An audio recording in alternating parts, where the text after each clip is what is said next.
الاهلي يبدأ يمتع بثلاثيه زي ماتش الذهاب بالظبط. النادي الاهلي النهارده ماتش طبعا تدريبي وماتش تحضيري كده لماتش الزمالك ان شاء الله في السوبر الافريقي. كولر ثبت التشكيل النهارده، ثبت تشكيل عشان هو عايز، هي اللعيبه دي اكيد اللي هيبدأ بيها في ماتش الزمالك، فعايز يديهم حساسيه الماتشات، خاصه ان انت في بدايه موسم وبقالك فتره، او مش بقالك كتير يعني، بس بقالك شويه مريح، وعشان كده ثبت تشكيل للماتش التاني على التوالي، رغم ان انا كنت احب ادي بعض العناصر عشان لو حصل اي حاجه، ولكن هو ده عمل ده الشوط الثاني بامتياز. النهارده في نقطه كده عايز اتكلم عليها، وهو يحيى عطيه الله. يحيى عطيه الله تحركاته الهجوميه ممتازه ممتازه ممتازه، عرضياته ممتازه ممتازه ممتازه، زي كده الاسيست الاول وزي الاسيست الثاني. التحرك اللي عمله لدرجه ان هو دخل بقى مهاجم تاني جنب وسام ابو علي وعمل اسيست عالمي. النهارده يحيى عطيه الله بيتفوق على نفسه في الدور الهجومي، ولكن في نقطه كده لازم ناخد بالنا منها، ولازم كولر ياخد باله منها، انه على المستوى الدفاعي مش احسن حاجه، او لسه مش جاهز قوي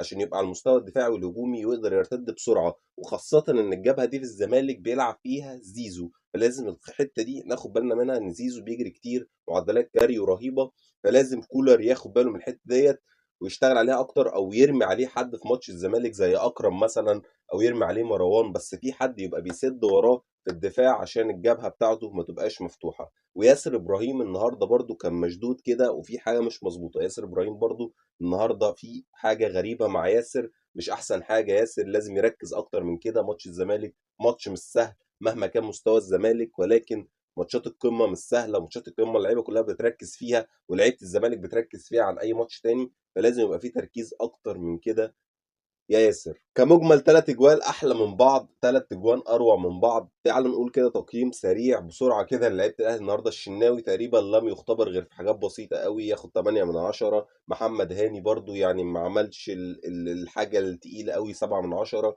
ياسر ابراهيم بالنسبه لي النهارده كان وحش، يعني مش عاجبني اداؤه، مش احسن حاجه، كان مهزوز، بيطلع الكره من رجله غلط، مهزوز في تحركاته، حتى في تمركزه كان مهزوز وكان سيء جدا. ياسر ابراهيم النهارده مش احسن حاجه، 4 من 10. رامي ربيعه فول مارك، بقاله فتره كبيره قوي متالق، 9 من 10. يحيى عطيه الله بالنسبه لي هو مان اوف ذا ماتش النهارده، 10 من 10. مروان عطيه واكرم الاثنين ما شاء الله عليهم، 8 من 10. امام عاشور 8 من 10.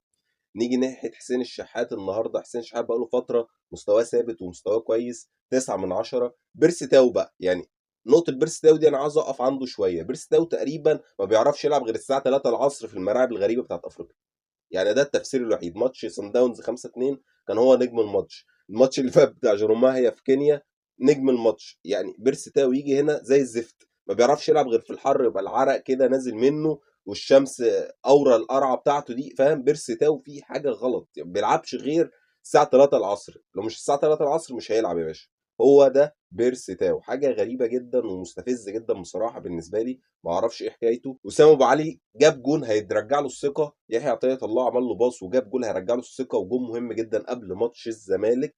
طاهر برضو بقاله فتره شكله مركز، بس اتمنى منه الثبات على المستوى. انا واحد من الناس هاجمت طاهر كتير جدا، ولكن لو ثبت على المستوى دوت، واثق من نفسه، بيلعب بيباصي بيسدد، مركز، واضح ان هو مركز، اتمنى ان هو يستمر على دوت، لان رضا سليم شكله مش هيبقى ليه الفترات اللي جايه حاجه. رضا سليم بعيد قوي قوي قوي، ومش هو الوينج المحترف اللي انا اديله بالدولار عشان يقعد في الاهلي، لا، يعني في مصريين احسن منه، فانا عشان اديله بالدولار فانا عايزه يبقى فارق عن المصريين اللي عندي. فرضا سليم مش الطف حاجه بالنسبه لي لحد دلوقتي. كهربا بيعافر ويعني بيحاول، بس برضه اللياقه البدنيه بتاعت كهربا مش احسن حاجه. ده كده تحليل سريع للماتش مع بعض. مارسيل كولر ان شاء الله مستنيين السوبر الافريقي، ويلا نحتفل بالدوري بقى مع الجمهور. سلام.